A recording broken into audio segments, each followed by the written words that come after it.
Историю, наверное, надо начать издалека, как и любую. Она началась в 1994 году, когда я купил свой первый мотоцикл «Урал».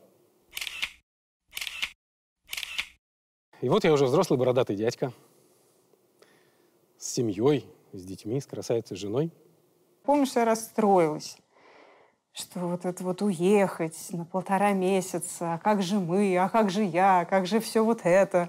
И опять-таки я не помню все мысли, но не было вот этого, ах, как классно ты придумал. Однажды в мае сел на мотоцикл и уехал в Магадан. Почему Магадан? Потому что в детстве, когда мы с родителями развлекались тем, что раскатывали гигантскую географическую карту в коридоре, в квартире, я по ней ползал, она была такая большая, что я помещался на всем Советском Союзе. Еще вокруг было полно места. Почему-то мне всегда интересовало, что с краев находится. И вот Магадан — это один из краев света. Однако, прежде чем я поехал, конечно же, была серьезная подготовка.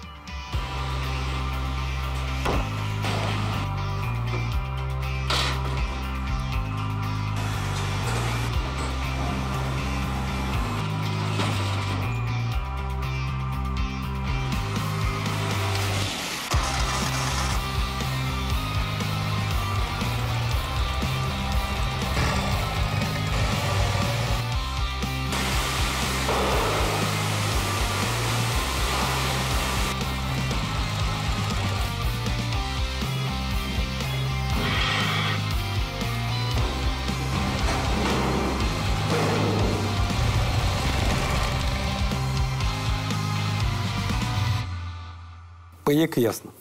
Подождите, дорогой товарищ. Вот.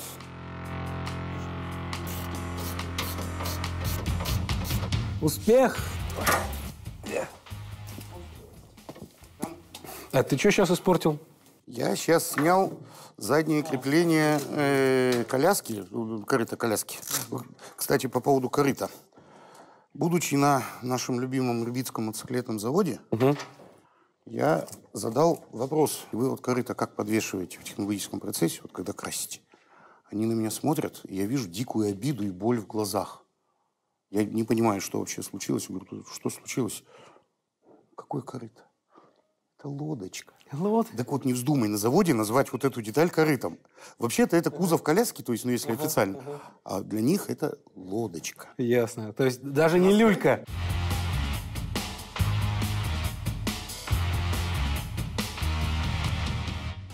А ты знаешь, да, что вот эти вот демпферы, на которых, собственно говоря, лодочка установлена, да, у нас в обиходе называют матрешками. Хотя, да. Ну, демпфер, да, но матрешка. А американцы их называют сноумен, снеговик. Не знаю, дикие люди, блин. Моей русской душе ближе матрешка. Ясно.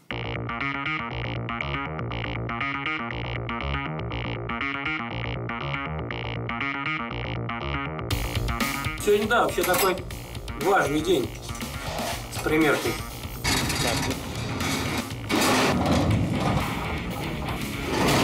Стой, стой, стой, Screaming Eagle.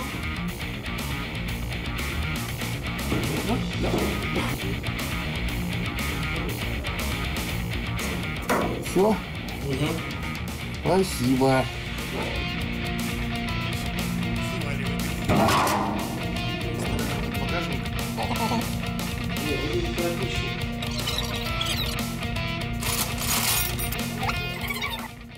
Как родился кронштейн лебедки. Вот здесь сзади ухо, которое на растяжку. На растяжку, да. Сначала это родилось вот так вот.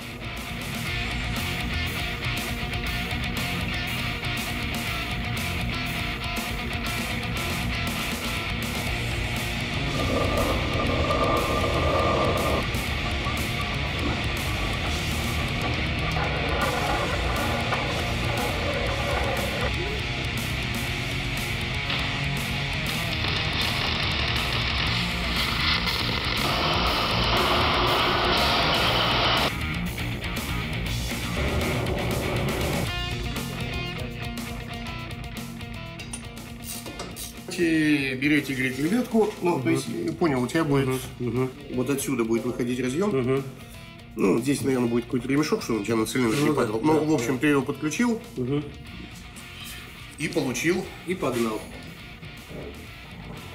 А, вот разница-то. Сажусь по мотоциклетному, да? Как бы это вот так вот. А можно же садиться вот так вот.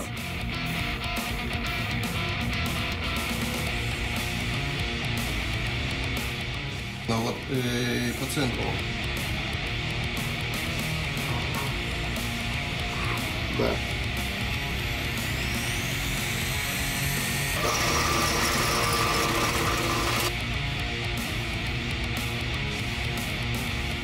Висит, нормально. Как это выглядело? Еще? Да. И еще. И еще. И еще. Ну и хватит, наверное, дальше его уже собственно.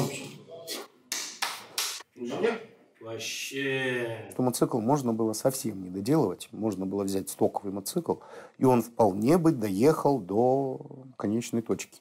Самое главное, что мы сделали с его мотоциклом, это добавили уверенности пилоту.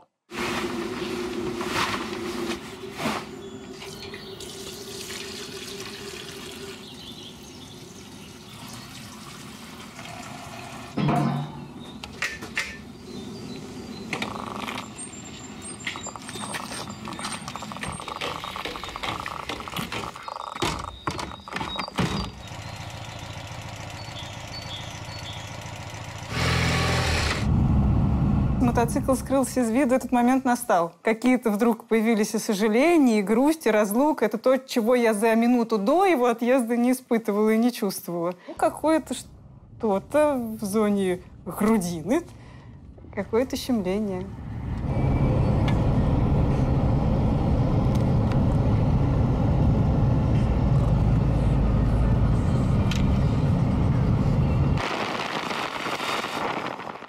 Когда едешь к востоку от Москвы, вообще-то, путешествие не так-то и просто начать. Любое путешествие, которое ты начинаешь в сторону востока, обязательно разбивается об одно необходимое обстоятельство. Балашихинские пробки. Великие и ужасные. Бессмысленные и беспощадные, способные остановить любой самый возвышенный порыв души. После ядерной зимы не будет ничего, кроме тараканов, тихоходок и пробок в Балашихе.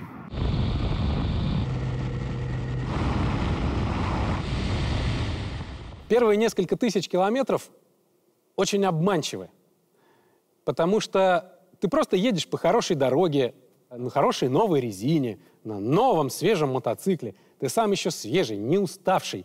Так все классно, но это еще не дорога. Это даже не репетиция. Это даже не разминка. Дорога начнется сильно потом, после того, как ты первый раз устанешь. После того, как ты первый раз подумаешь, какого хрена я сюда попёрся? Зачем я вообще еду туда, куда мне не надо? Зачем я еду туда, где меня никто не ждет? Но как только ты начинаешь себе этот вопрос задавать, вот тут-то как раз и начинается путешествие. Само по себе путешествие ради путешествия, ради наматывания километров на колеса. Никакого практического смысла в этом нет. Ты просто едешь, и больше ничего. Каждому человеку необходимо время и, самое главное, место, где ему никто не мешает подумать. Просто, спокойно, не торопясь, достаточно долгое время подумать.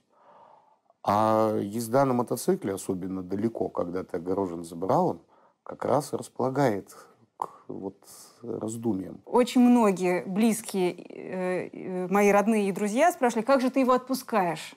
Вот мне кажется, что правильно было бы спросить не как ты его отпускаешь, потому что невозможно не отпустить взрослого человека, как ты его не держишь. Моя доля участия в том состоит, что я не держу его, не прошу быть рядом с собой. Я по-настоящему очень рада, что он отправляется, поехал. И очень хочу, чтобы ему там было хорошо. Бог с ним. Ладно. Нижний Новгород.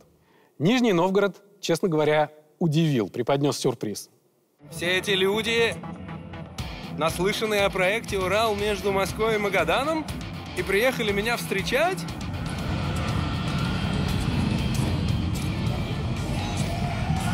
Но нет, так совпало, что я нечаянно попал в день нижегородского открытия мотосезона. Поеду кататься с ребятами.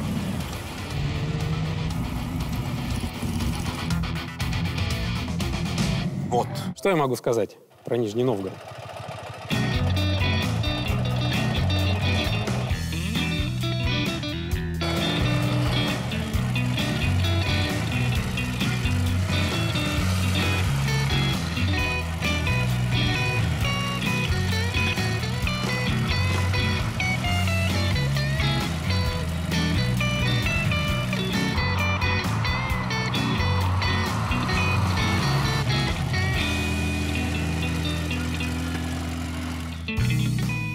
В Нижнем Новгороде, собственно, и возникла идея посещать театры во всех городах, в которых я бываю. В конечном счете, я же театральный деятель. Это же часть моей работы. Я был обычный зритель, который покупал зачастую самый последний билет из возможных, потому что в театры люди ходят. Это меня приятно удивило. Всегда полные залы, публика региональная в конце, когда аплодисменты, когда овация, всегда встает. Всегда. Зрители гораздо благодарнее, чем в Москве, в регионах воспринимают зрелище. Всегда овация стоя. Без исключений. Казань.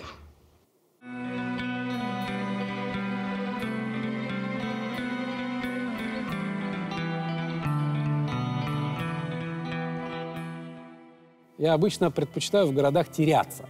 Я выхожу и иду в любом первом попавшемся направлении, чтобы в городе заблудиться, потеряться. На мой взгляд, это самый лучший способ как-то город узнать.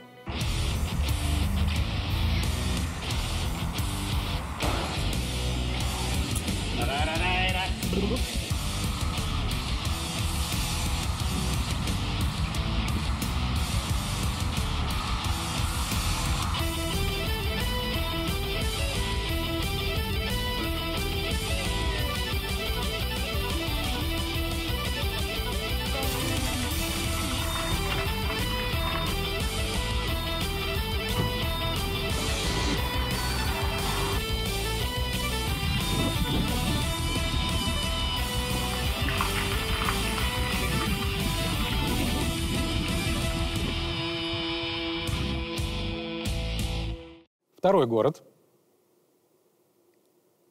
в котором я пока еще не почувствовал, что я в дороге. Пока я чувствовал себя туристом, который катается, в общем-то, по достопримечательностям. Находясь в Казани, я готовился к одной важной встрече, к первой из множества важных встреч, которые мне предстояли. Это встреча с человеком по имени Артур. Артур – крутейший чувак. Вышел из города Челябинск пешком в Москву, без денег. Под Казанью, в каком-то придорожном кафе, с Артуром мы встретились. Ты про что идешь? Иду я про то, чтобы, вкратце говоря, мужика из себя что ли сделать. 35 лет я прожил в Челябинске, и, ну, скажем, в небедной семье, и у меня как бы всегда мягкая подстилка была под задницей. Вот. Ну и сам я серьезных проблем в жизни не решал, и поэтому, собственно говоря, и не натренировал я себя решать какие-то серьезные задачи. Вот последние годы, порядка 8 лет, я пытался там свой бизнес организовывать, дошел до определенной планки, и все, у меня стопор. И жизнь превратилась в рутину, то, что работа, дом, работа, и я понял, что как бы такая жизнь меня вообще не устраивает. Такая это какая? День сурка? Да, ну, день сурка. То есть каждый день одно и то же, и как бы рабочие рутины перетекают в домашние и наоборот. Постоянно решаешь проблемы, и невозможно отвлечься от всего этого. А с чего ты взял, что именно именно вот этот вот поход он тебе поможет? Я перепробовал уже там, и книжки почитывал, и практиковать это пытался. Там и начинаю, до определенного момента дохожу, и потом все бросаю. Вот, и тренинги проходил этого личностного роста тоже. И, ну, для меня это больше игра была. То есть, когда многие люди там получали какие-то результаты, да, там мои знакомые, кто-то после них бизнесы даже строил, кто-то в своей сфере рос. У кого-то там семейные отношения ладились, а я так как Ванька дурачок. Пришел, поразвлекался, весело, круто, классно, но ушел с теми же результатами, что и приходил. Вот, и получается, вся жизнь, она как-то не дотягиваю я до чего-то. Поэтому 2000 километров для меня это было что-то заоблачное, какое-то фантастическое пройти пешком, потому что, грубо говоря, живя в городе, я даже магазин, если он дальше полукилометра, я, не задумываясь, садился в машину и ехал, не ходил. Но мне главное за вот эти вот 2 с лишним месяца, наверное, уже за 3 в итоге у меня выйдет, разобраться в себе и понять, к чему у меня тяга. Если я найду то, чем мне нравится заниматься, грубо говоря, разберусь в себе, то, естественно, я как бы результативнее буду и в деятельности, и в семье. Отец сказал, что я просто отмороженный там, на всю голову. Он удивился, но он точно никогда не мог от меня ожидать ничего подобного, потому что я такой, как сказать-то, тюленеобразный, что ли.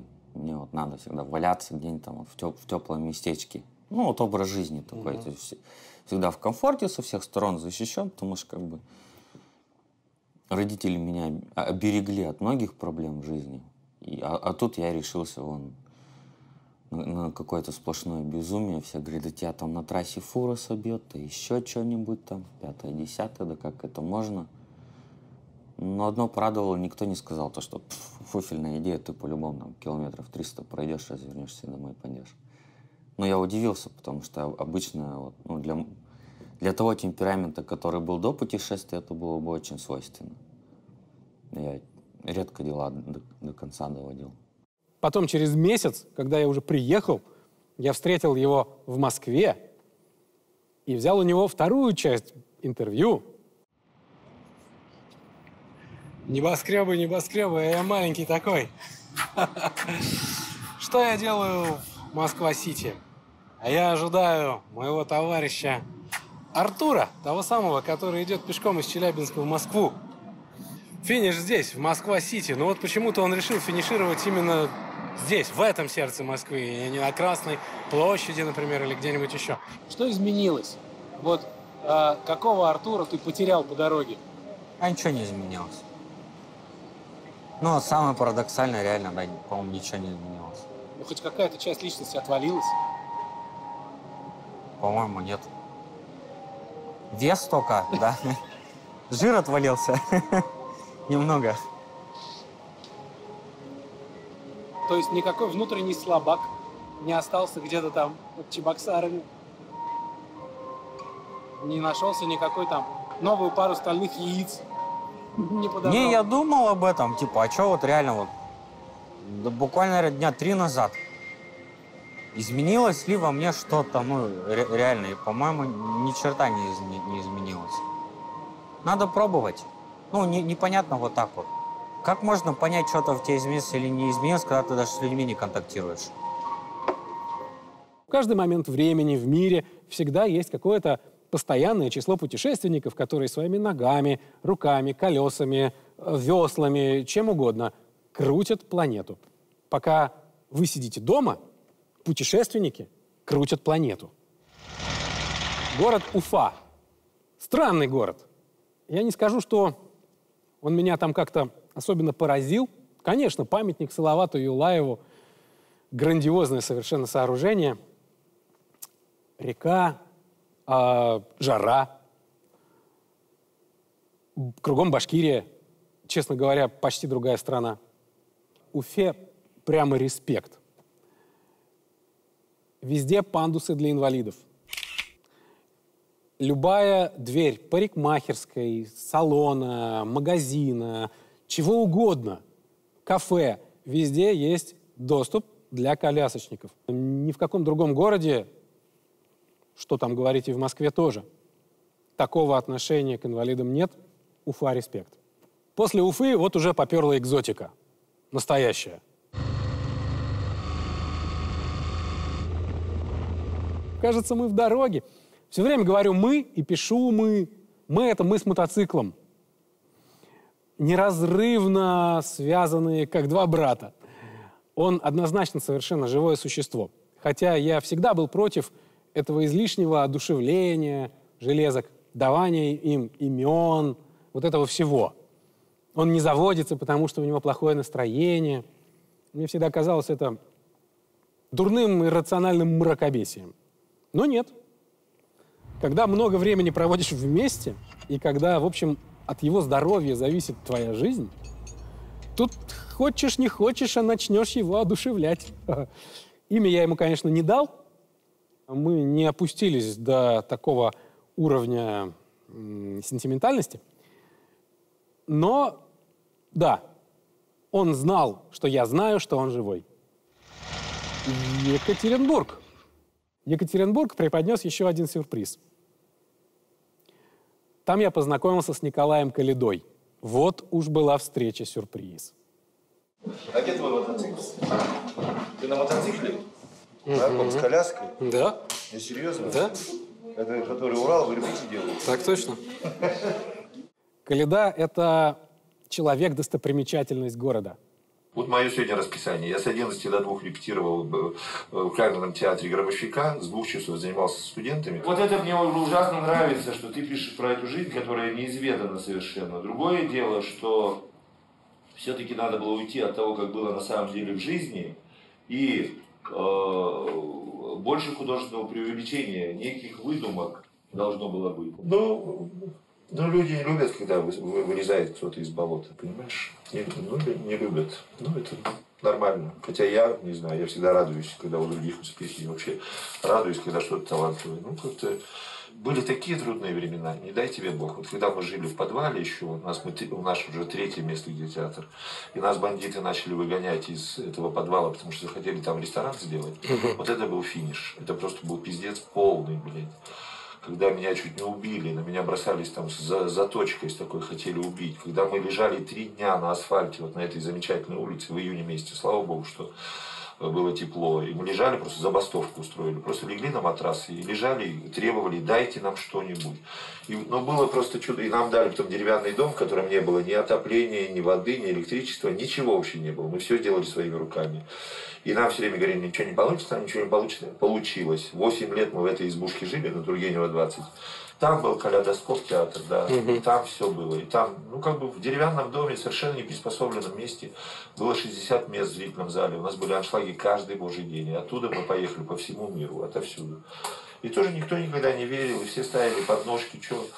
И никто не помогал, и всегда, ну, Калида, ну что, вот, у него характер отвратный, он со всеми поругался.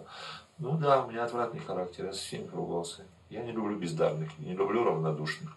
Посылаю всех нахуй. Вот и все, открытым текстом. Это журналисты приходят, я все говорю, что я думаю про всех. Никому это не нравится, понятное дело. Но дружить, пить коньяк с этими уродами я не хочу. Один режиссер московский сказал, я помню, не важно, что за спектакль ты поставишь, а самое важное, с кем ты дружишь. Вот это чудовищно. Я когда услышал, у меня последние волосы на голове зашевелились. Думаю, блядь, ну как это можно? Ну как можно вот это? Как? Не понимаю вообще. Я живу в этом же доме, у меня квартира на 5-м этаже, прямо над сценой. И вот когда сюда переехали, я ту квартиру, которая у меня была, я ее там продал. Не продал, там поселил своих артистов, коммуналку сделал. Я купил за эти годы 15 квартир театру, в которых живут мои артисты. И завещание в сейфе, там написано, что в случае моей смерти квартиры достаются людям, которые они там проживают. И вот он говорит, быть или не быть, вот в чем вопрос. Удар кинжала, когда и все, и больше ничего, короче говоря. Для каждого путешественника каждый город может быть олицетворен кем-то или чем-то. Для меня Екатеринбург — это Калида. Да. Я могу про Екатеринбург еще рассказать. В Екатеринбурге невероятно много молодых людей. Этот город весь состоит из молодежи. Из красивых, классных, здоровых, хорошо одетых, веселых, в хорошем настроении молодых людей.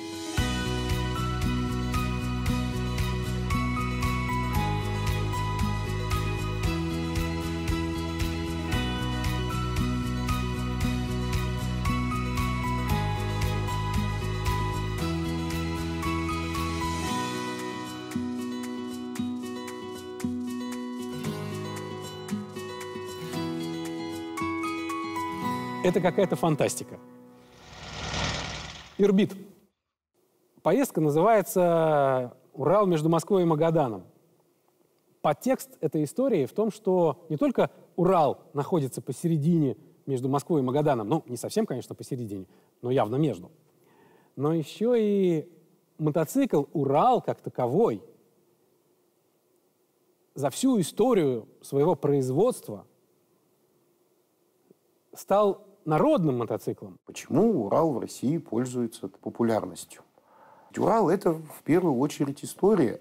Это было дешевое моторизованное транспортное средство, доступное, в общем-то, многим тем, кому не была доступна машина, автомобиль. И мотоциклы «Урал» делались сотнями тысяч и распространялись по всей стране, от Калининграда до Магадана. Натурально. Урал между Москвой и Магаданом и даже дальше. Каждый председатель колхоза, каждый агроном, каждый милиционер-гаишник, каждый участковый Анискин ездил на мотоцикле «Урал». Мотоциклы, на которых ездят в Магадан, продаются на улице Советская, 100, город Ирбит. Так вот, мне обязательно нужно было попасть в Ирбит, на Ирбитский мотоциклетный завод, собственно, где и делают мотоциклы «Урал». Ну вот мы и приехали. Урал на Урале.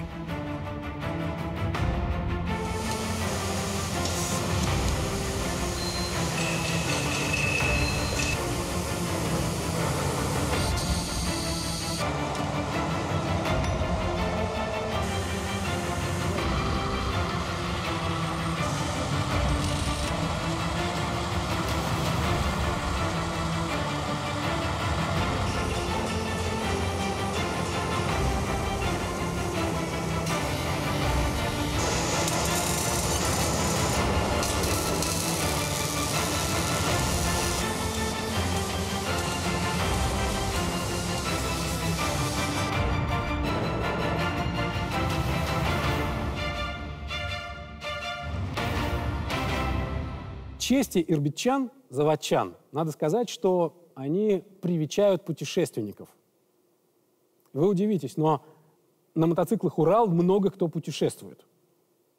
Доказательством тому была моя встреча на заводе с вот такенными ребятами, которые приехали только что буквально из Южной Америки на 2 «Уралах» вчетвером, доехали до Ушуайя, это самая южная точка Южной Америки, и едут дальше, через Ирбит, Казахстан, Турция, Европа и домой во Францию. Меня зовут Джулиан. Это Эмили, Рафаэль и Мари. Наша команда называется Friends for Adventures. Мы задумали проехаться вокруг света за 1 год. Вот уже 7 месяцев мы в пути. В России мы обязательно хотели побывать на заводе, где сделаны наши мотоциклы. Это очень важно для нас, посетить место рождения наших Уралов. Мотоциклы — это тоже члены нашей команды. Сперва мы думали поехать на 4 обычных мотоциклах, по одному каждому. Но это рискованно, ведь если кто-то один повредит себя или байк, то все путешествие окажется под угрозой. Тогда мы стали изучать мотоциклы с коляской и пришли к Уралу. Урал оказался лучшим вариантом. Он лучше всего подходит для кругосветки, крепкий, надежный, может ехать по бездорожью. Мы не разочарованы нисколько. Если сейчас бы нам снова предстоял выбор мотоцикла, мы бы без сомнения выбрали Урал. В моем понимании мотоцикл «Урал» — это как раз мотоцикл для путешествий. Очень обрадовало, как они с трепетом и с волнением смотрели, как их мотоциклы обросшие всякими туристическими приблудами, какими-то кофрами, жбанами для воды. Ну вот всем тем, чем обрастает настоящая экспедиционная тачка. Когда эти мотоциклы загнали в цех, их очень быстро раздербанили заводчане, вытащили моторы, там, поснимали колеса. Ну, их, правда, нужно было обслужить.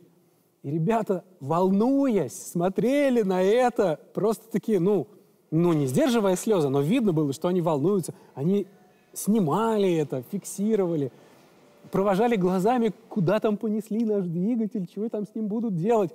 Точно, с такой же точно уверенностью акушерка берет свежеродившегося младенца уверенными жестами и движениями, крутит его, моет, как-то вертит.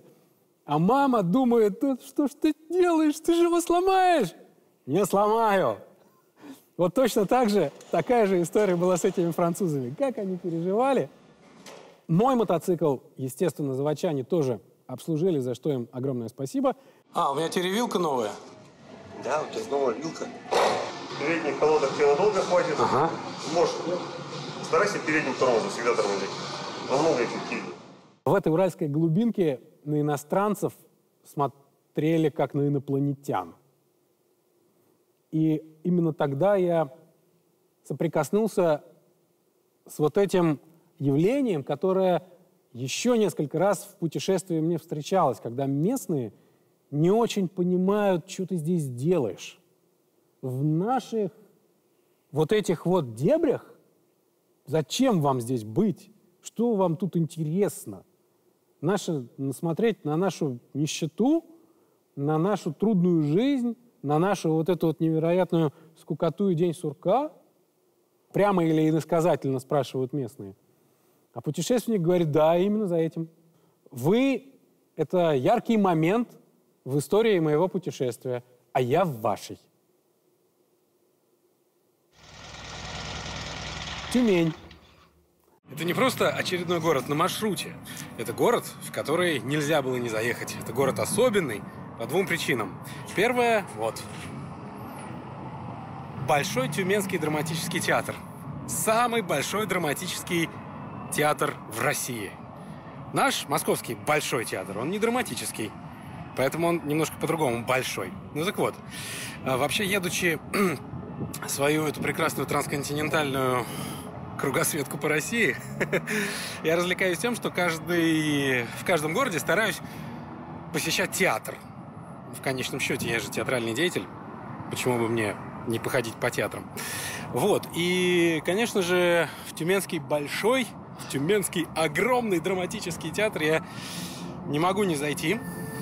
Еще и потому, что на этих достославных подмостках однажды поставили спектакль по моей пьесе. Да, это приятно осознавать, что моя пьеса шла, пусть и некоторое время, в таком вот большом, с колоннами. Вот. Так что сегодня иду в театр. Ну, это первая причина. А вторая причина – это знаменитые тюменские термальные источники. Кайф!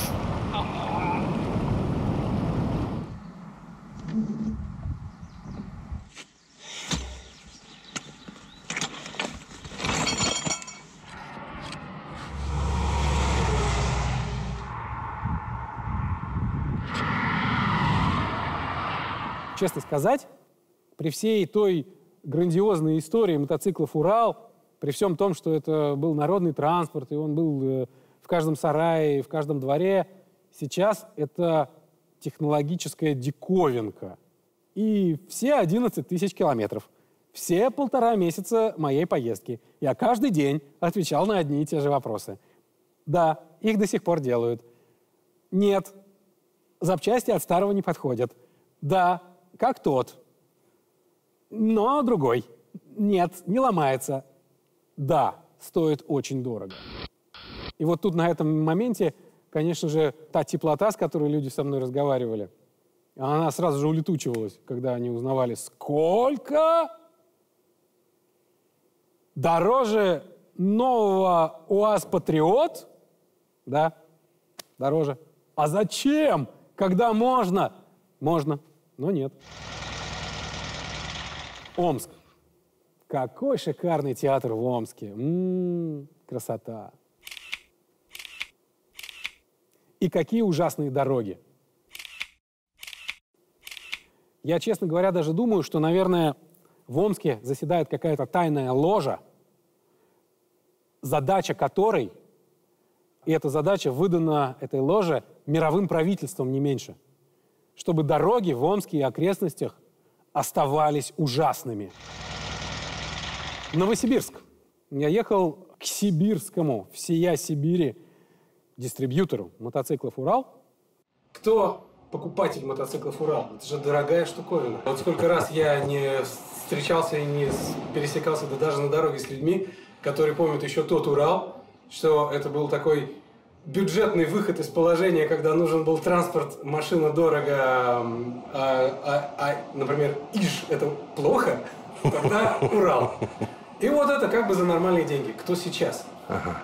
Например, значит, девушка со своим сыном покупает мотоцикл специально для того, чтобы совершить просто длинное путешествие по России, чтобы сыну показать, как наша страна выглядит. Она не скрывала, что эта покупка как бы для нее достаточно существенно по затратам, но тем не менее цель была важнее.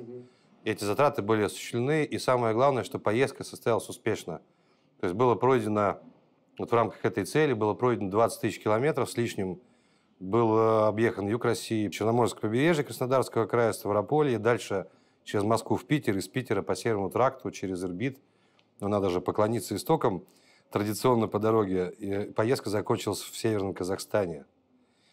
Это большое кольцо, и такие примеры не единичны. Мало очень времени прошло с тех пор, как мотоцикл «Урал» действительно начал возвращаться в Россию.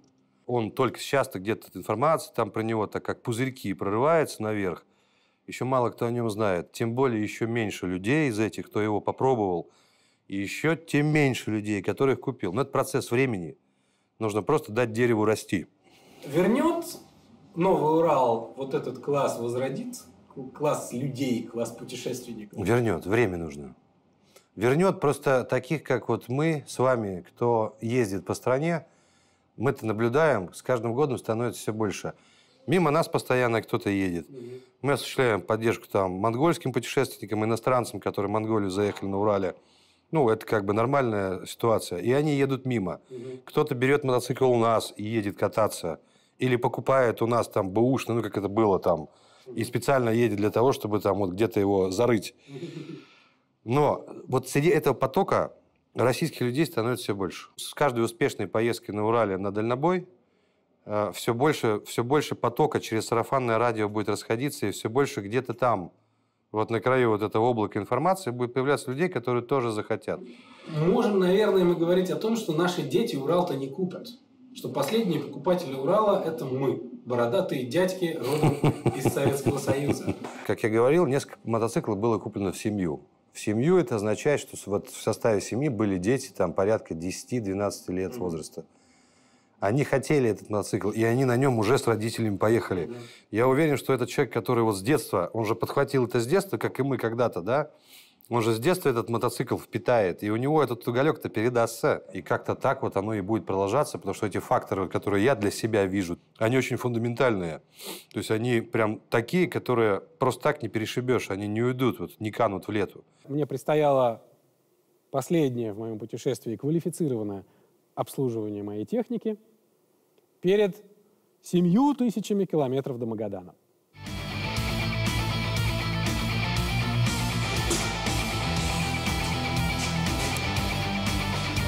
Поражательно.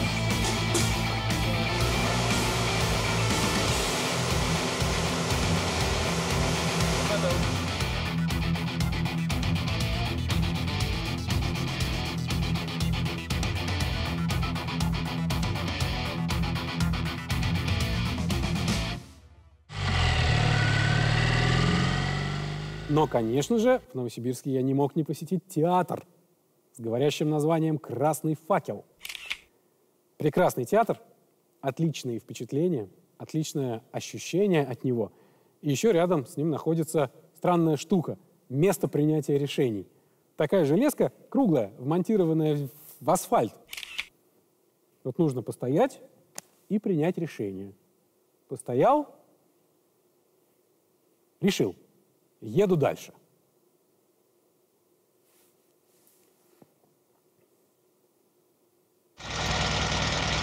Красноярск.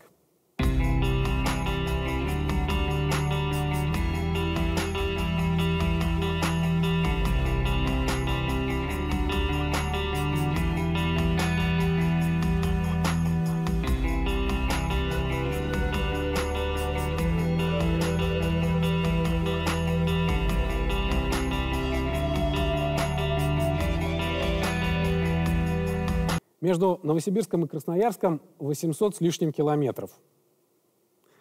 Было решено ехать целиком все эти 800 километров без пауз. Какие-то преодоления. Наверное, просто такой вызов бросает. Говорят, что с мужчинами после 40 такое случается. Это радикальный выход за рамки комфортные, потому что это новые люди, новые обстоятельства жизненные, новые места для ночевок, новые кафе для поесть и выпить непонятно хорошего или не очень кофе. 800 километров под дождем до Красноярска. Ну да, подвиг. Небольшой такой подвиг. Чувствуешь себя просто-таки викингом, покорителем чего-нибудь. Когда заходишь такой в гостиницу походкой победоносной. И вот этот вот огонь в глазах девочки на ресепшене, к которой приближается вот это вот чудовище невероятное, грязное, огромное. Дорогого стоит. Это вот байкерское счастье. Как моется настоящий мотоциклист? Раздеваемся догола, берем дождевик, очень грязный. В этом дождевике проехал под дождями, с грязью. Красота. Невероятно легко и приятно надевать дождевик на голое тело, а не на это самое полный мотоциклетный экип в ботинках. Так.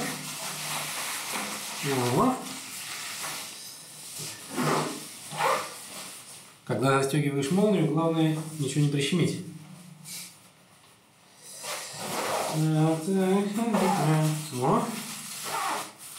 Вот так. Легко и приятно. И в душ.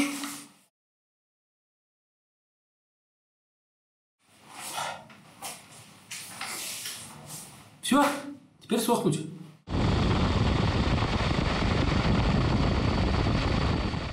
Как говорила Алиса, все чудесатие и чудесатие. Так вот, чем дальше на восток, все сибирее и сибирее. Уезжаешь дальше и понимаешь, что Сибирь вокруг тебя как-то сгущается.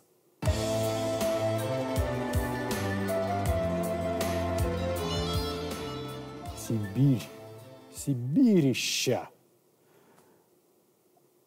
У нас такого не увидишь, когда твой взгляд не упирается никуда. До горизонта 200 километров. Просматриваются в шикарную погоду, идеально. И это все тайга. Зеленый ковер. То самое зеленое море тайги.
Я это видел впервые, я это пережил впервые.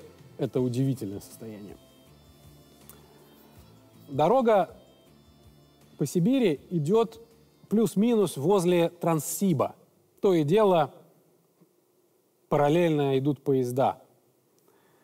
И населенные пункты, которые нанизаны на эту самую автомобильную дорогу, они очень зависимы, и они состоят на службе у железной дороги. Я остановился в городе Нижнеудинск.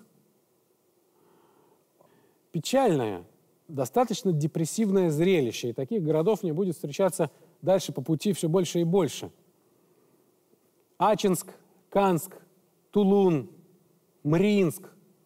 Печальные города, грустные места, а люди как-то вот живут вперед. Уважение. Иркутск. Иркутск ознаменован знакомством с Манфредом. О, Манфред! Вот, когда говорят «могучий старик», это Манфред. Манфред щуплый дедан, сутулый, на полусогнутых артритных коленях, с местами даже трясущимися руками. Австриец, 88 лет. Приехал в Россию для того, чтобы проехаться на мотоцикле от Иркутска до Владивостока. Манфред – мотоциклист, мотопутешественник с огромным стажем. Бывал в таких местах, о которых мне остается только мечтать. Он не бедный, он зубной врач на пенсии. Оказывается, у австрийского зубного врача к пенсии может образоваться 3 Харли Дэвидсон в гараже. И желание проехаться на мотоцикле от Иркутска до Владивостока в 88 лет. Так вот, Манфред проехал от Берлина до Улан-Батора, до столицы Монголии. И последняя точка в России была Иркутск. И у него на карте черточка не нарисована. Между Иркутском и Владивостоком гештальт не закрыт. Надо доделать, пока есть силы, пока есть порох в пороховницах. С трудом, на самом деле, уговорили дедушку не садиться за руль в Иркутске.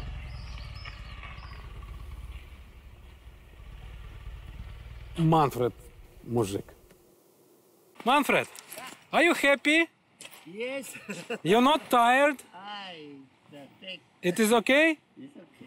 С Манфредом и его сопровождающим Виталием мы провели вместе около 2000 километров. Вообще-то я собирался ехать один. Это было важным обстоятельством для меня, чтобы я всю дорогу проехал один. Но после Иркутска с Манфредом и Виталием на 2 мотоциклах «Урал» ехалось очень хорошо, и я совсем не жалею, что у меня были такие попутчики. Наоборот, я даже очень благодарен. Первый, кто встретил Манфреда на Байкале ранним утром понедельника, был в сосиску пьяный полуголый мужик, который полез с ним брататься.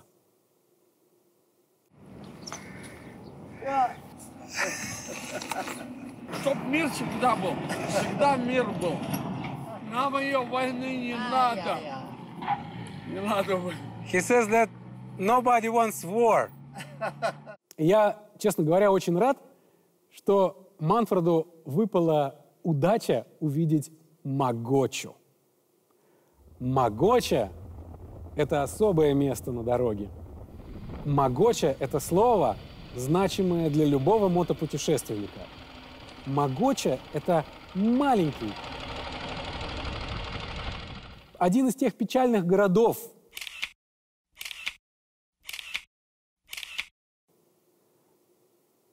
населенный пункт, располагающийся на дороге так, что его никак не объехать. То есть, конечно, можно взять и проехать мимо Могочи, если у тебя железная задница, и ты валишь. Но по тем местам нет смысла валить.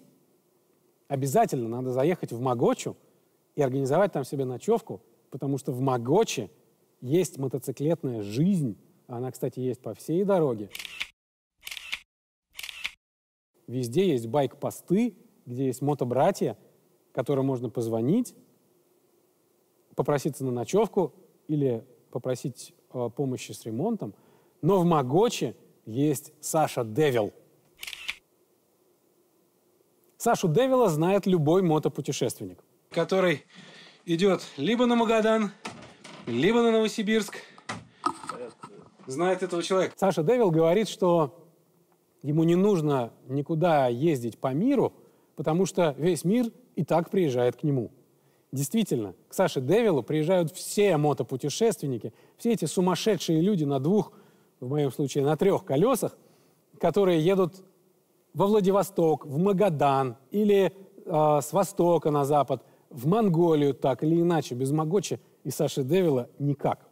Несмотря на то, что погоняло у него такое грозное, Девил, Саша исключительно добрый, мягкий, душевный и светлый человек. Это классное, теплое и яркое событие в моем путешествии. Охренеть! Ты посмотри! Прям настоящие... Это самое первое. Настоящие отзывы. Видишь, сколько за 16-й год? Вот 17-й год.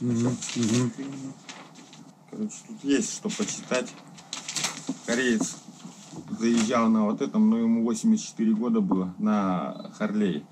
Свадьба здесь в клубе проходила. Мы тут столы вот так во всю эту длину накрыли. Вот. Интересная вот эта вещь. С Праги мужик с Нью-Йорка, вот, про американцев как раз. Они с 2 ребятишками. Добирались в апреле. Доехали до Якутска, а переправиться не могут. Паромы не ходят, ледоход идет. Ясно. Ну да, это когда уже нет ледовой переправы, нет еще речной. Да.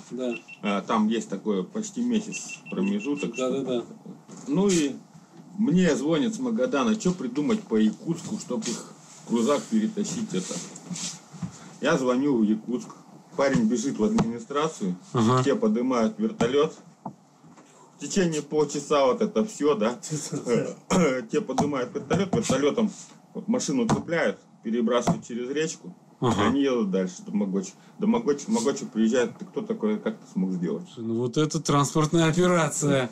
Вот такое, что, вот, допустим, кто-то там рисунок нарисует, вот кто-то вот с Сахалина, допустим, остров нарисовал. Потом, смотри, корейцы, чтобы его запомнили, он нашел, допустим, фотографию свою. И визитку еще. Один приклеил, да? Тут за ним начали Ну да. Видишь, нет наклейки, мотоцикл нарисовали. Тут кто-то горы нарисовал. Это Щетинск. Вот это был татуировщик на фотке. Видишь, ну, видно художник. Ну да. А это украинцы заезжали. Девчонки с родителями, короче, тут. Тоже, видишь. Так. Ну, вот тут сел и поехал. Ну, естественно, кобяк. Этот кореец увидел ту фотографию, свою прикинь. Получается, через тебя тут целый мир проехал. Можно сказать так. Ну да. Слушай, а вообще какое место в твоей жизни занимает вот это вот дело? Ну, в основном-то как бы и на работе, но вечера здесь. Правильно ли я понимаю, что ты стараешься здесь все-таки как бы чистоту, дисциплину, чтобы тут не бухали, не устраивали свинство? Наоборот. Бухают каждый день, потому что без бухла стресс у байкера не снимается. Пивка попил, да, как-то разговорился, больше там язык развязывается и как-то есть общие темы, общие разговоры. А сколько это помещение может вместить голодных и в прошлом году был фестиваль на Востоке и фестиваль одновременно на Западе. Когда фестивали закончились, в одно же время, там суббота-воскресенье. Все это поехало. Оно поехало туда-сюда. И здесь встретились 24 человека. Столы накрылись, ломились, короче. Диваны раскладываются тут. И вот так спали, короче, на диванах. Не все, вот это тоже рассказываю. Здесь все в матрасах. Мотоциклы на улице. Первый этаж тоже весь в матрасах, в спальниках. Все это. В основном так. Ясно. Ничего нового. Ну, байкеры, да, что тут скажешь. Наклейки. Мотопутешественники же. У каждого должна быть наклейка. Во! Видал? Урал между Москвой и Магаданом. И такой вот чувак валит. Типа я. Только возрастной такой немножко получился. Надо было свою фотографию туда приехать. Слушай, ну я художнику сказал, что вот мне нужен красный Урал и типа чувак, который на нем валит. Он посмотрел, видимо, мой профиль в интернете, в Фейсбуке, и нарисовал вот такого чувака. Не знаю, я это или не я, на самом деле. Ну, видимо, да. Так, ну что? Швабру убрать. Да, швабра. Слушай, тут святилище. Понимаешь ли, алтарь. А у меня тут швабра прозаическая. Как там выйдет, там выйдет. Так, ну что, вот я в самом низу. И вот оно, священное действо. Например, вот здесь алькаши в бесконечных количествах тут отметились. Нормас.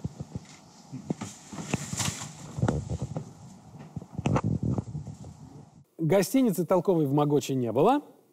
Единственное размещение, которое нам удалось вырулить себе, это 4-местный номер, где мы выкупили все 4 койки втроем, чтобы никого к нам не подселили. Бедный Манфред искал, где же тут вход в санузел.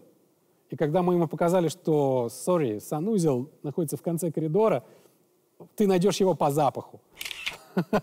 Манфред был несколько обескуражен, но меня очень заряжало и изражало его жизнелюбие, потому что, явно привыкший к комфорту человек развел руками и сказал: мы же байкеры. Мы же должны хотя бы ночь пожить как-то по-байкерски.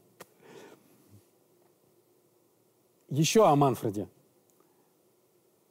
Когда он садился в седло, первое вниз откручивает и начинает валить, с него как сдувает лет 20-25. У него меняется стать, осанка, выражение лица. Я думал, наверное, надо с ним как-то помедленнее, вдвоем, там, аккуратненько, не больше 80 километров в час, чтобы ему... Какой там? Только вот я его видел в зеркале, все, глотаю пыль за Манфредом. Респект, Манфред. Манфред ездит на мотоцикле не потому, что он молод. Он молод, потому что он ездит на мотоцикле. Мы живем, пока ездим. Мы не стареем, пока ездим. Улан-Удэ, столица Бурятии. Мы запланировали поездку в Иволгинский Дацан.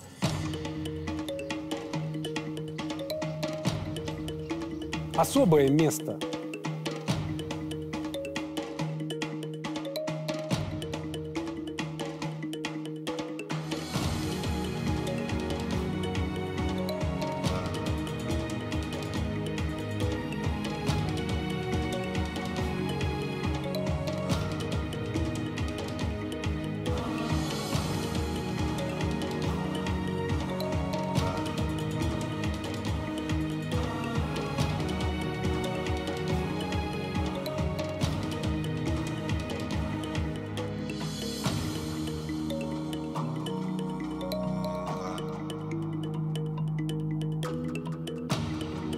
Не скажу, что там мне было очень комфортно.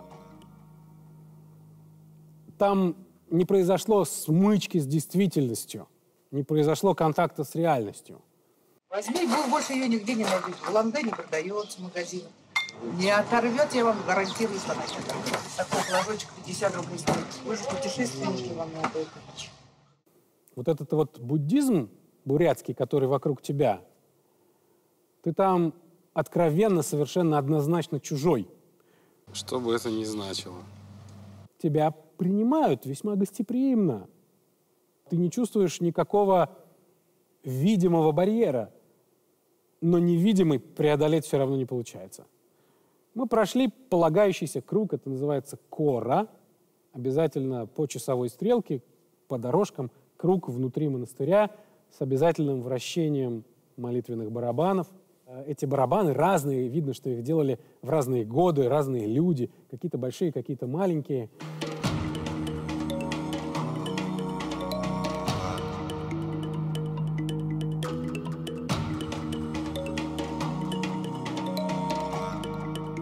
Ходили, Крутили, смотрели, красиво, не забрало.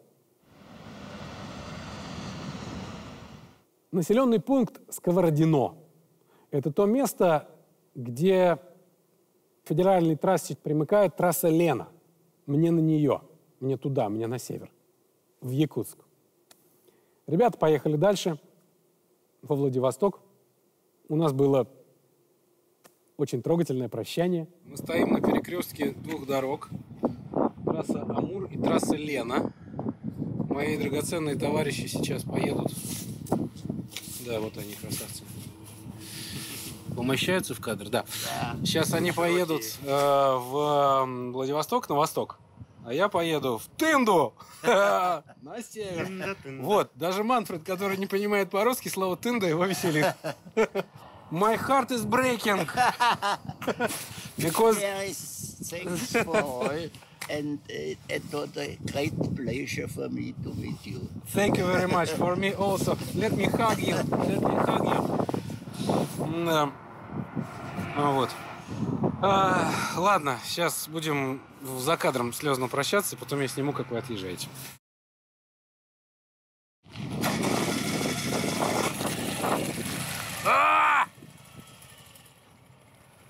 Все, goodbye, товарищи. Thank you. Thank you very much. Давай, пока. Уехали. Поеду и я.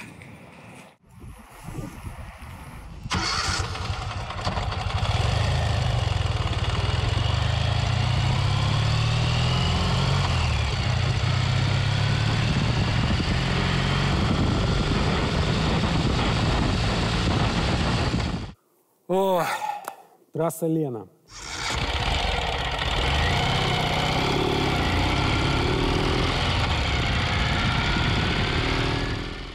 Надо сказать, что путешествие началось только здесь.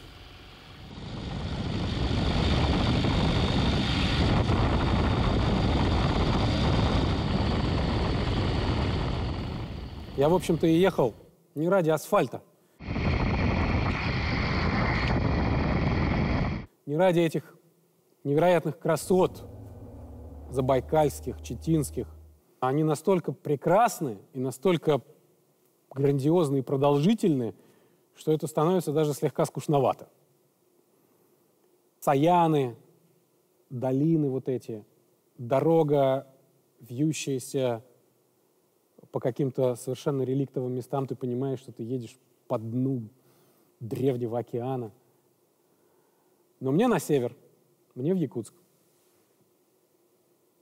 Надо сказать, асфальт закончился довольно быстро. Трасса Лена мне сразу показала, буквально километров через 30 после поворота на нее, что меня ждет. Я встал в пробку. Казалось бы, ну какая пробка? Нет, пробка. Остановили движение, потому что производятся взрывные работы.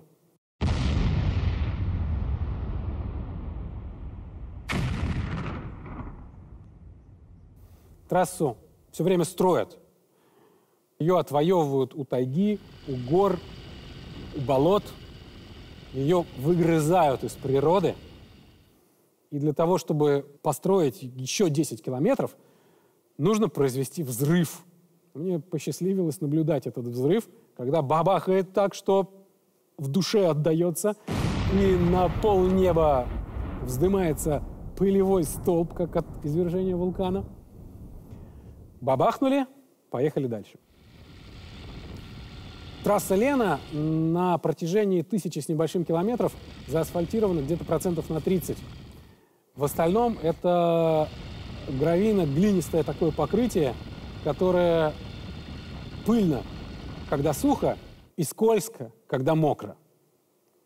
На трассу Лена нанизаны несколько населенных пунктов: Тында, Нерюнгри, Алдан и Якутск. Именно здесь, в этих местах, ты наиболее остро начинаешь понимать, что ты как турист, как гость, здесь совершенно чужой человек, и, в общем-то, бездельник, которому время девать некуда, а, скорее всего, еще и деньги. Потому что в этих местах нет людей просто так.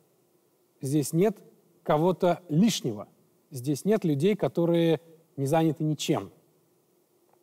Пассажирского транспорта минимум. Карьерные самосвалы, грузовики, фуры. Вот это да. Тында, Нерюнгри, Алдан – большие добывающие центры.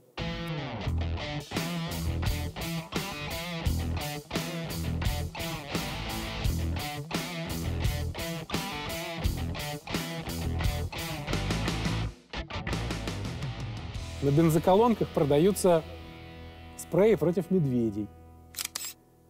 По улицам ходят люди с ружьями.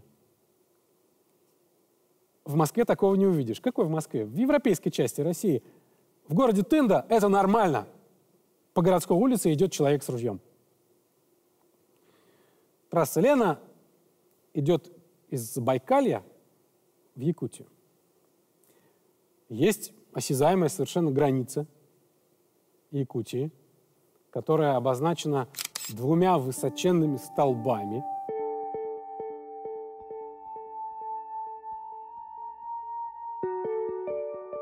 Эта штука была поставлена в ноябре 1976 года. Почти моя ровесница. Огромное количество тут автографов.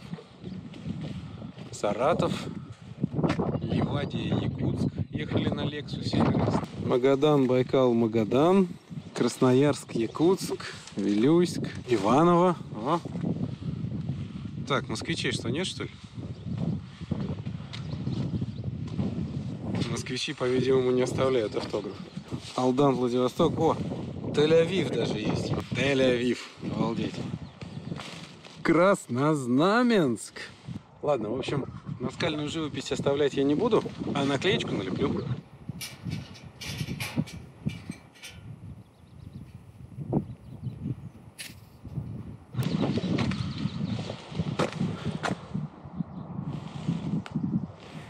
Красота тут невероятная.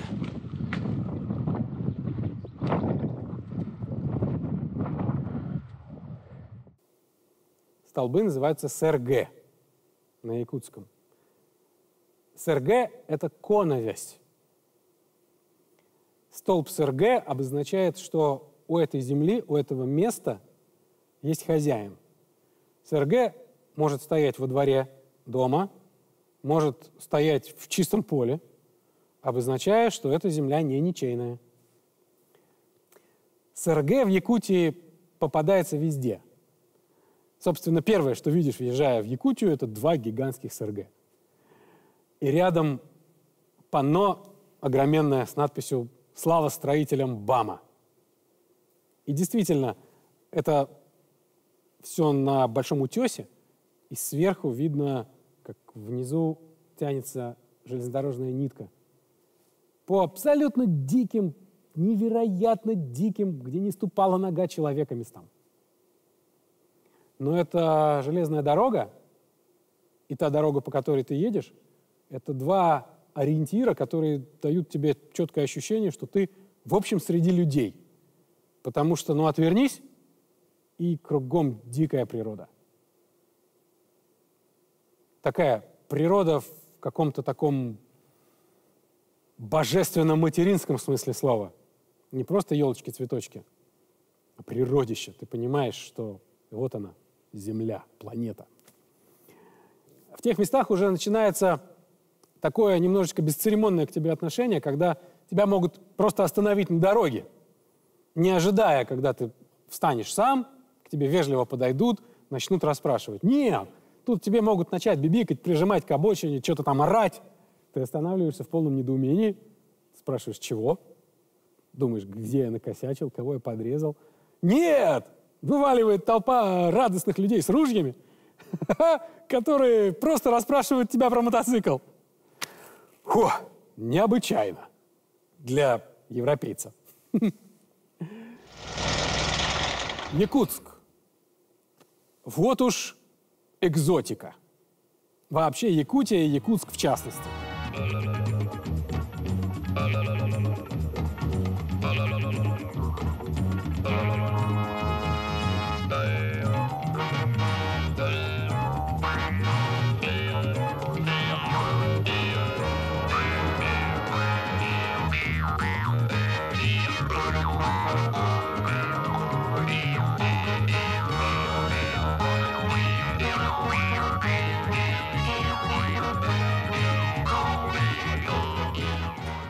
Вообще, чтобы попасть в Якутск, ты должен переправиться туда через реку на пароме.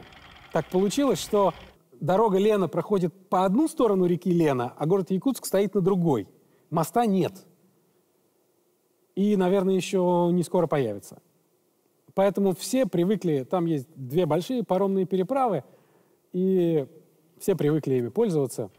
И для якутян это нормально потерять несколько часов, чтобы добраться на пароме до города. Город Якутск – это был город самых больших сомнений, потому что, проехав по трассе Лена под дождем, я очень остро стал понимать, что в этих местах вообще успех твоего движения очень зависит от погоды. В принципе, успех любого твоего предприятия зависит от погоды. Но в Якутске я застрял порядочно, потому что ждал погоды на трассе Колыма. Трасса Колыма, которая идет от Якутска до Магадана, исключительно зависит от погоды. Потому что порой ее размывает так, что там даже грузовики не могут проехать. То есть ее проезжабельность такая ступенчатая. Либо едут все, либо уже не едут легковушки, но едут еще грузовики, и совсем край уже и грузовики не едут, все стоят, ждут погоды. Прекрасно понимая, что это должно уже когда-то закончиться, и что потерять день, 2, 3 просто из-за того, что идет дождь, в этих местах это нормально. Мне посчастливилось приехать в Якутск вместе с летом. То есть я как бы привез туда хорошую погоду, и вроде бы тут и полюс холода неподалеку, и зимой тут минус 50, а сейчас вокруг плюс 30, очень жарко. Якутяне сами удивляются. Театр в Якутске был закрыт. Там закончился театральный сезон. Не повезло побывать в Якутском театре. Жаль. Вообще в те места хочется вернуться. Там столько всего, что за одну поездку это не охватить. Из Якутска не хотел уезжать ни я, ни мотоцикл. Мотоцикл сказал: ну, у меня кончились задние колодки, а там нужен дюймовый ключ, а у тебя его нет. Ты его не взял, тормозов не будет. Ну, зачем мне тормоза на трассе Колыма?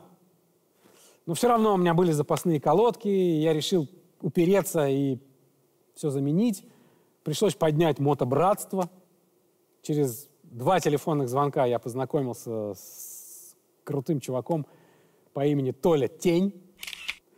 Толя Тень работает в ангаре на задворках Якутска. Комары в воздухе летают в таких количествах, что вот рукой проводишь, можешь в горсть поймать десяток. Толя Тень — это тоже такой неизбежный человек, потому что все, кто едет через Якутск в Магадан, а никак иначе, всегда обязательно заезжают чиниться или обслуживаться к Толе, потому что либо, если кто едет из Магадана, их мотоцикл уже убила трасса Колыма, а те, кто едут в Магадан, их мотоцикл так порядочно подизносила трасса Лена, и перед Колымой все равно нужно что-то починить. Поэтому Толя Тень на расхват. Еще одно такое интересное замечание. Когда ты едешь на восток, ты все время опаздываешь, потому что каждый часовой пояс отнимает у тебя час. И ты утром встаешь и раскладываешь как-то дорогу по времени, и приезжаешь, и понимаешь, что ты опоздал на час или на 2 относительно того, что ты рассчитывал, просто потому, что это другой часовой пояс, и здесь меньше времени. Зато ты едешь, и тебе солнце закатное не слепит в глаза. Ты понимаешь, твоя тень, которая едет перед тобой, она все удлиняется, удлиняется, удлиняется. Ты знаешь, ага, сзади, значит, уже закат, значит, солнце уже низко, уже, значит, надо как-то, соображать, может быть, поскорее там или ночлег искать.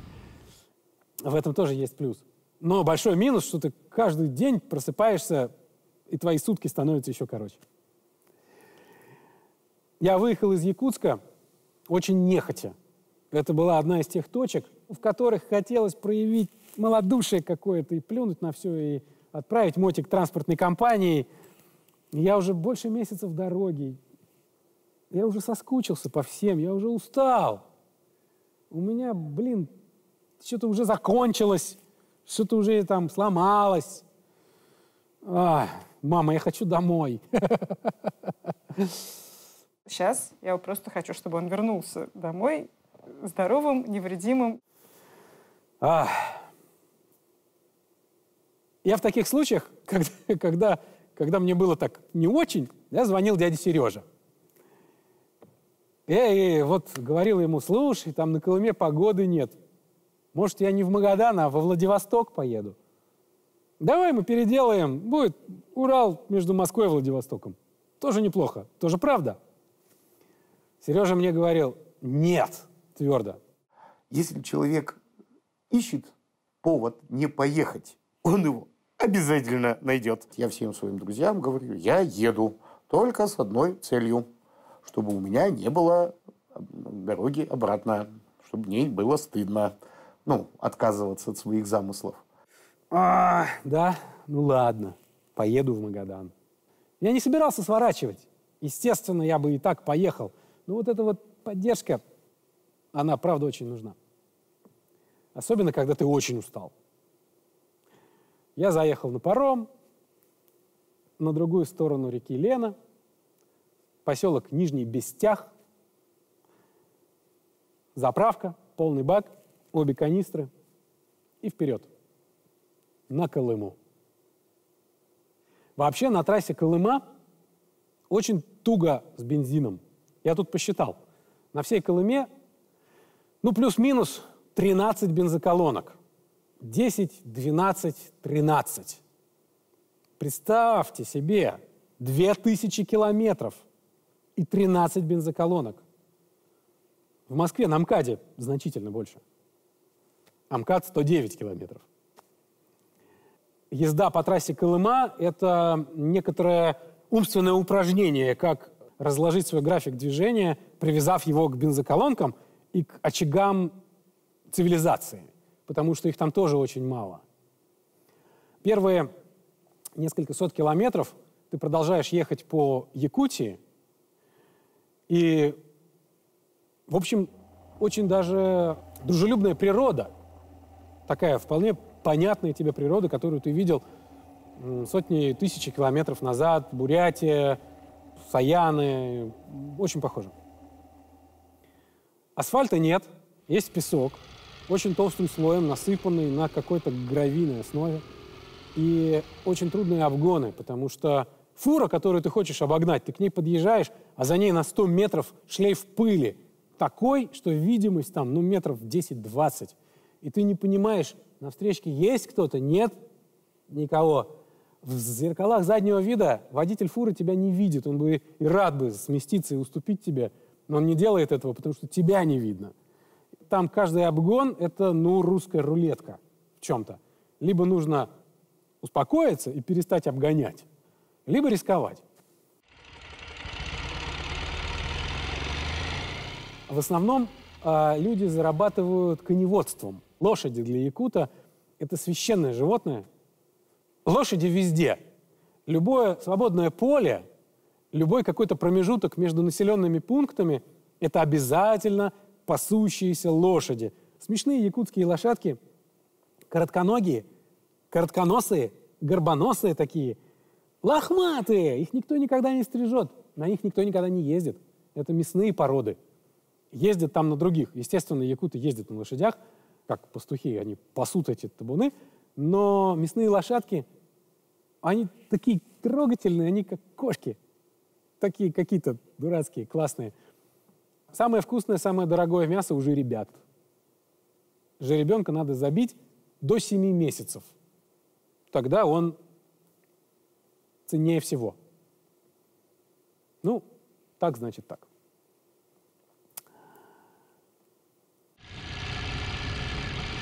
Осмотримся. Вроде бы обычный среднерусский пейзаж.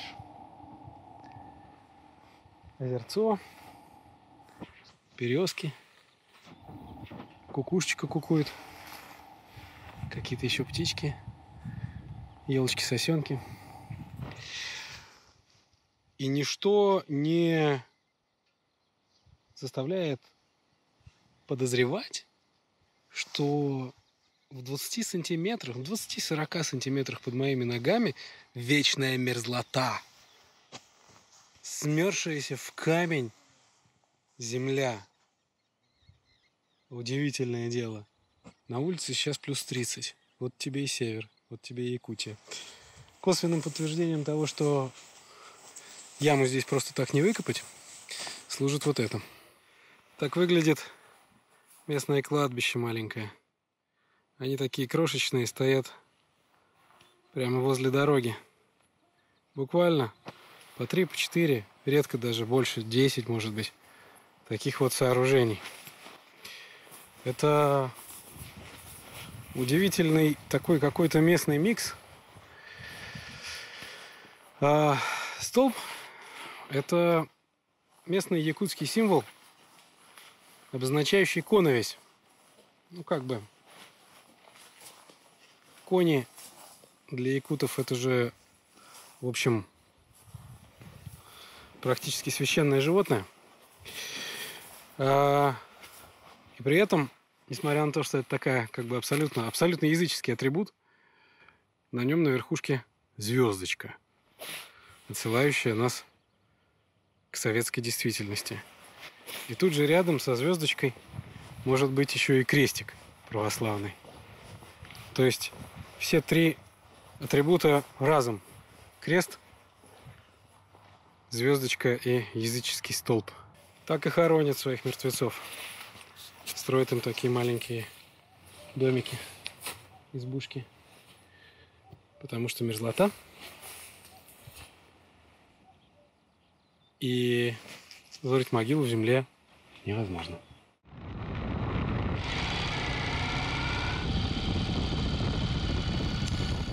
Через некоторое время Якутия заканчивается, и начинается такая настоящая колымская Колыма. Низкие горы, кедровый стланник, какая-то такая особая растительность, горы лысоватые, с проплешинами, дорога извилистая, местами очень узкая. Гравийка тут такая, что гравийные участки на трассе Лена – это просто асфальт. Какая-то черная глина, непонятно какая, жуткая липкая субстанция. Во время дождя она превращается фактически в клей. И этим клеем ты весь орошен. Еду уже в резиновых сапогах, потому что мотоботы промокли. Нет ни одного места, которое бы не было вот в этой черной дряни. И склеиваются кнопки. Вот эта вот грязища местная, колымская, черная, липкая такая, она залепила мне полностью, прям склеила замок зажигания. И при попытке повернуть этот самый замок я, конечно же, обломал ключ внутри. Поэтому пришлось сделать вот такой вот колхозец. Просто скрутил все провода и теперь у меня мотоцикл отключается. На бензоколонках его не выключал. И мне все говорят: у тебя фара горит. Ну да, горит, бог с ней, пускай горит. Я понимаю, что у меня ключ приклеился. Об устройстве дороги. Федеральную трассу Колыма разделяет река Алдан.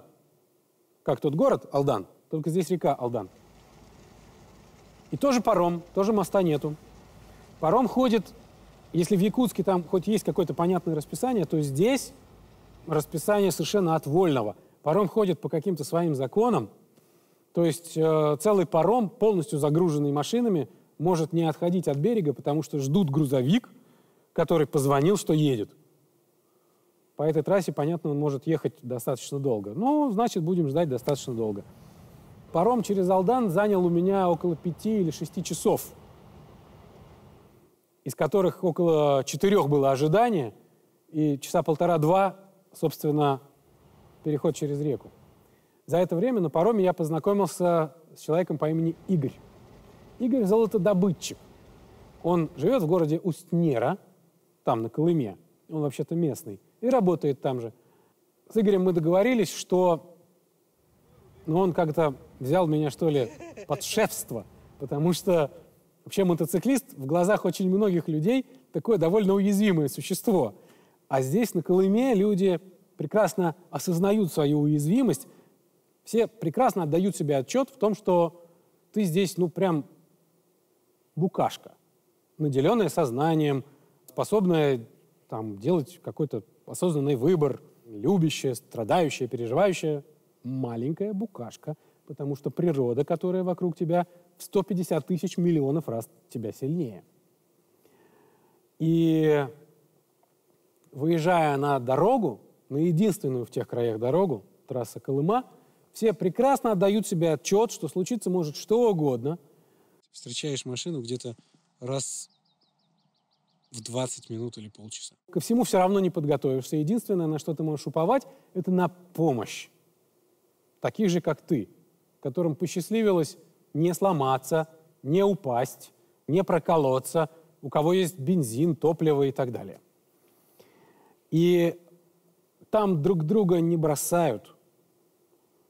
Остановившийся на обочине человек – это всегда повод проявить к нему внимание, спросить, что как, что случилось. Все нормально, да, в порядке. Да, вид остановившегося на обочине мотоциклиста здесь однозначно совершенно вызывает желание ему помочь. Ты просто пописать или сломалась? Если пописать, то тоже давай недолго, потому что медведь может выйти. Вообще, это была такая у меня определенная фобия. А что если у меня проколется колесо и потребуется какое-то определенное совершенно время для того, чтобы поставить запаску? Ну, на мотоцикле это делается не так уж и быстро. И вот в это время я буду беззащитен. А тут вот выйдет медведь. Что я ему скажу? Я ему скажу, у меня есть баллончик против медведей. Ага, дай-ка я тебе пшикну в нос, и ты убежишь. Эту медведофобию я, в общем, все время вез с собой, пока не встретился после Хандыги с велосипедистом. Мужик едет на велосипеде по Колыме, развлекается каждый год, приезжает в те места и по чуть-чуть проезжает сколько-нибудь. Что может взять с собой велосипедист? Ну вот у него какие-то там сумки, и вот он весь сам. Больше у него ничего нет. Он подарил мне конфету. Я говорю, а как же ты ночуешь? Ну как, вот палатка, обочина, лес. Вот так и ночую, выбираю место какое-нибудь. А как же медведи? Спрашиваю я. О, медведи? О, у меня есть тут кое-что. И достает баллончик. То есть у меня был баллон такой с пистолетной ручкой. А он мне показывает баллончик. Говорит, вот, у меня от медведей вот. Ну, дай бог тебе не воспользоваться этим никогда. Я медведя видел 2 раза. Оба раза он пугался шума мотора. Вот и все мои контакты с медведями.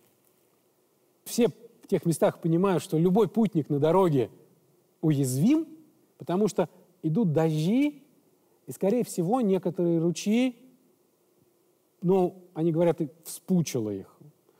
И они перемывают дорогу. То есть под дорогой есть трубы, по которым проходят эти самые ручьи. Но эти ручьи после дождя становятся такими полноводными, что в трубу уже не влезают и начинают переплевываться через дорогу. Возникают такие небольшие бродики или большие бродики, через которые, ну, лучше, чтобы кто-нибудь рядом был.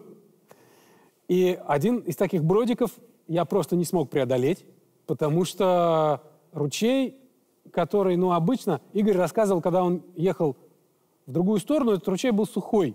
А сейчас это была прям полноценная, настоящая, бурная горная река. Я бы сам ее, конечно же, не преодолел.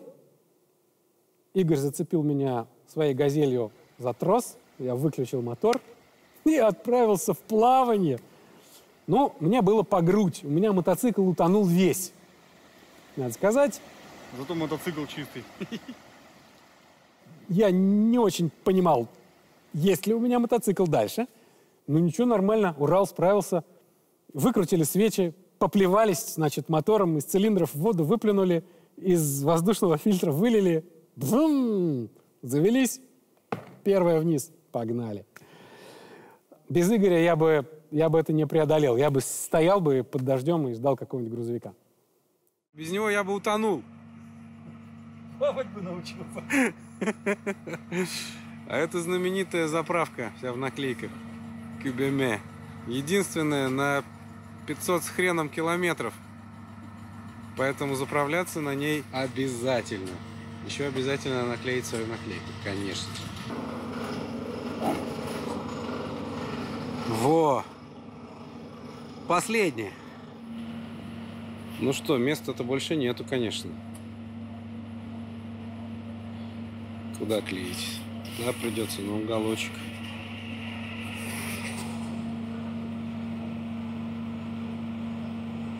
А нет, есть местечко.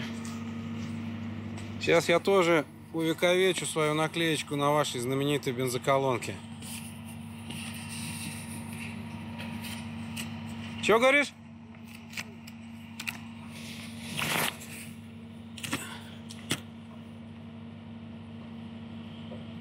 Вот так вот.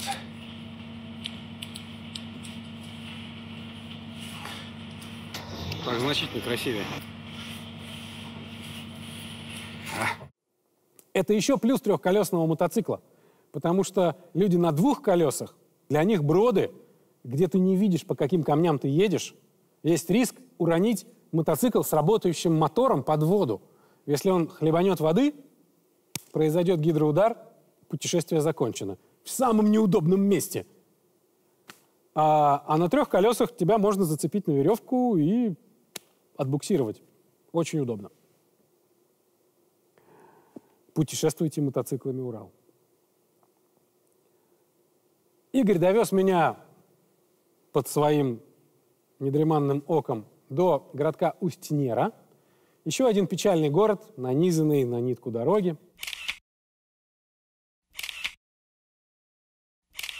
Печальный-то печальный, но он с гордостью мне его показал.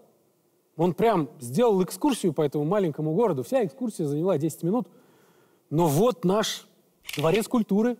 Здесь у нас есть кружок и танцевальный ансамбль. А здесь вот музей наш краеведческий. Правда, я в нем не был никогда. А здесь вот у нас почтамт. А вот тут вот больница, знаешь, и неплохо оснащенная. С гордостью об этом городе, который выглядит как, как после войны. В этом городе уже давно ничего не ремонтировалось, не красилось, не чинилось. Но они горды своими малыми родинами. Удивительно. Потрясающе. У нас, москвичей, такой любви к Москве нет. Вот сзади, вот этот, вот он, где он, вот он. Стелла с надписью «Усть-Нера». Сегодня там ночевал у дорожного друга Игоря, за что ему огромное спасибо. Усть-Нера — это как будто бы половина моей дороги. После Усть-Неры город Сусуман.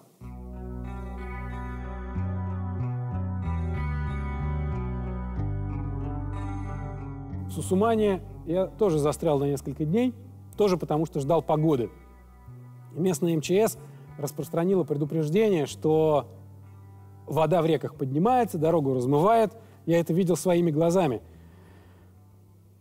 Канавы придорожные справа и слева переполняются водой, и вода как бы откусывает от полотна куски, натурально размывая дорогу. Дорога становится все уже и уже. На ней уже с трудом разъезжаются 2 автомобиля или 2 грузовика.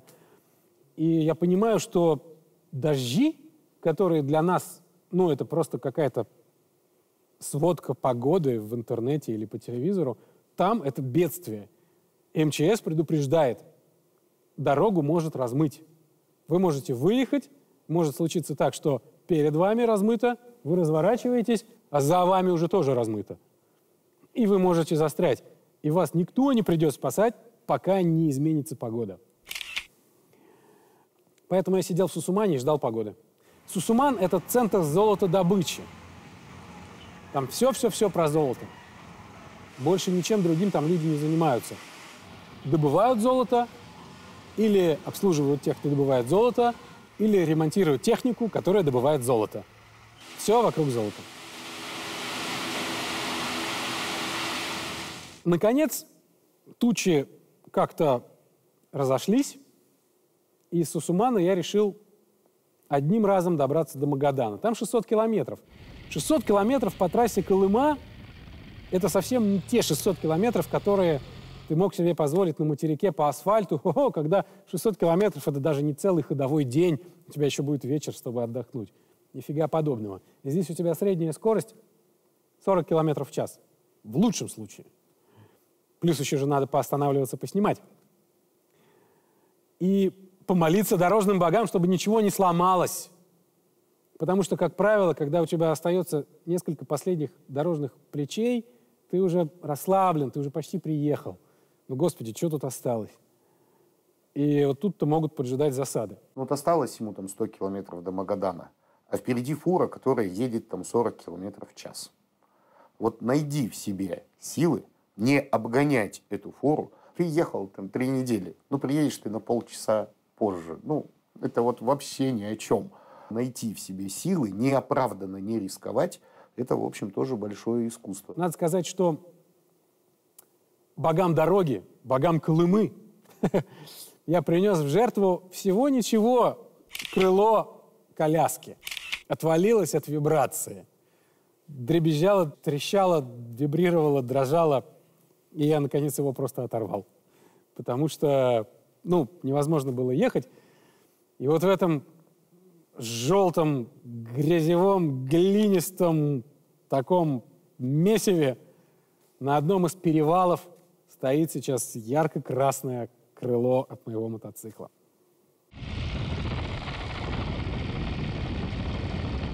Пока я ехал по Колыме, я, честно говоря, уже к этому времени так устал, и эта дорога меня так вымотала своей этой бесконечной тряской. Она, конечно, невероятно красивая, но уже, честно говоря, даже не было сил наслаждаться этой красотой в полной мере. И я воткнул себе в уши аудиокнигу. Я слушал Шаламова «Колымские рассказы». И вот тут-то я получил такую смычку с реальностью. Это тот случай, когда аудиокнига меня не отвлекла от дороги, а наоборот усилила впечатление. Она, наоборот, сблизила меня с этой дорогой, потому что фантастика! Я еду, а мне в ушах диктор называет те населенные пункты, мимо которых я проезжаю. Он мне рассказывает про эти камни, про этот кедровый стланник. И этого кедрового стланника там кругом. И мне о нем рассказывает Варлам Шаламов. Это правда дорога на костях. Там до сих пор находят... Она же шевелится, эта дорога. Где-то что-то размывает, где-то что-то обрушивается.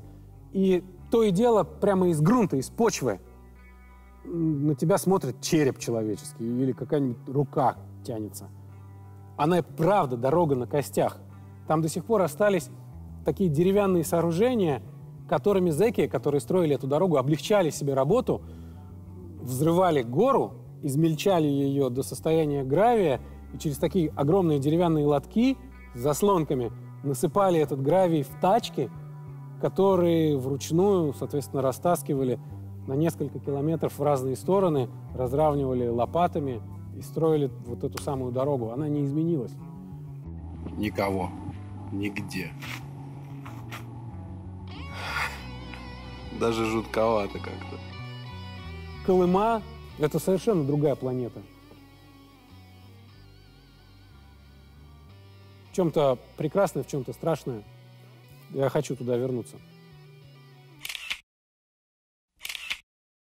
В Магадан я приехал под вечер. Уставший невероятно.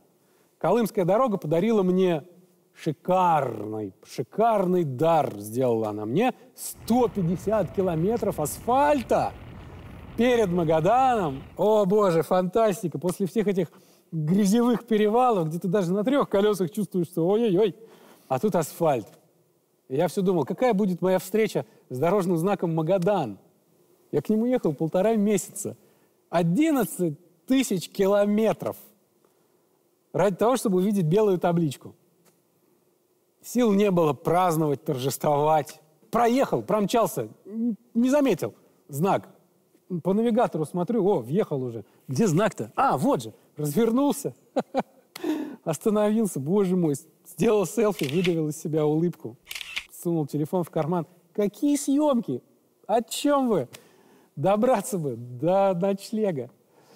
Но я весь в глине, весь. Вот и до. Заехал на мойку первым делом, сразу же. Помылся, весь мотоцикл вместе со мной обдали прям из шланга. Ну, таким более-менее приличным человеком доехал до гостиницы.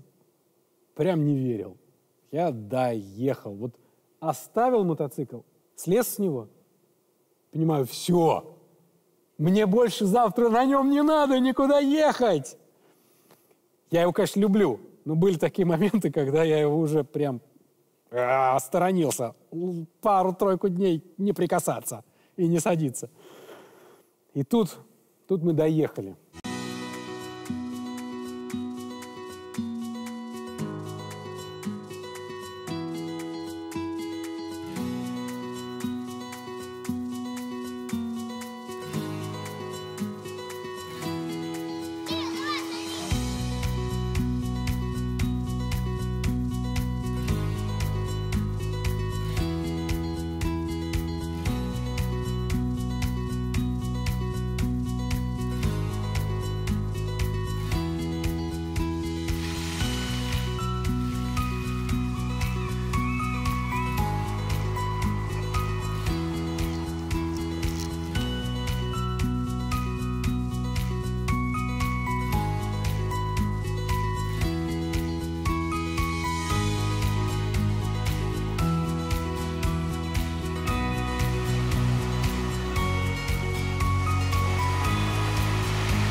Спрашивается, зачем? 1,5 месяца и 11 тысяч километров поисков ответа на этот вопрос не нашлось. Надо ехать еще.